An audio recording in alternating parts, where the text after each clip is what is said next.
Hello again, Dan Alasso here, and I am finishing up the first semester of my work at St. Paul College and getting ready for the work that I'm going to be doing over break and into the next semester. And in order to facilitate that, I'm setting up my computer hardware slightly differently, and I'm reorganizing the software and the tools and the work that I'm doing. I have an old iMac on the left side of my desk now, and then I have the MacBook Pro with the additional screen on the right. And this should give me a lot of screen real estate with which to do a bunch of things simultaneously.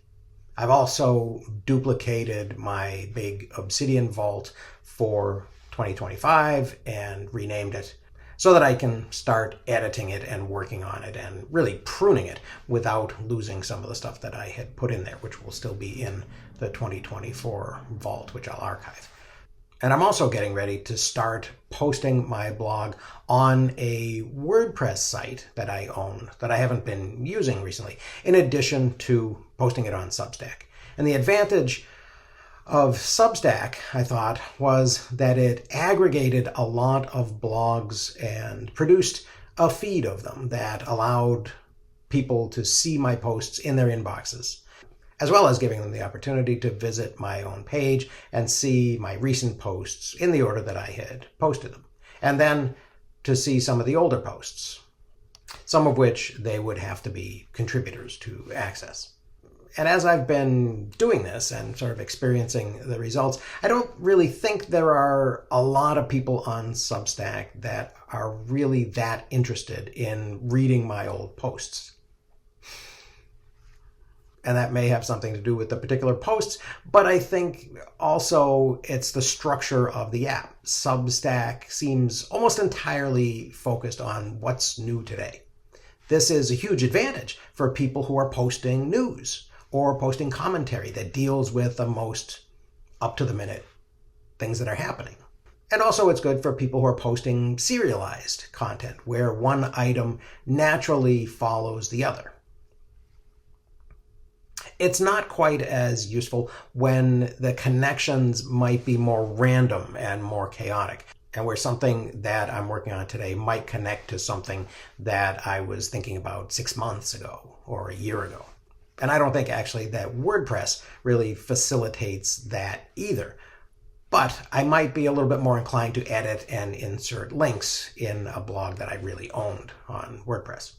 And also to allow people to see 100% of the archive. Rather than requiring a subscription, I could just put the Buy Me a Coffee link in the sidebar.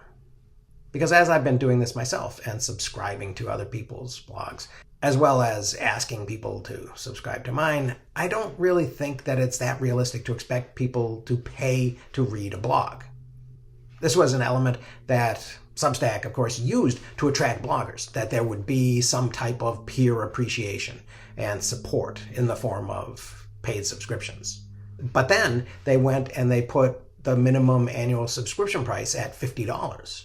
And while I understand that it's expensive to process payments and that Substack would probably lose money if a lot of people were running monthly subscriptions of $1 or $2, I think it's important to remember that a full-on book generally only costs $10 or $20 new.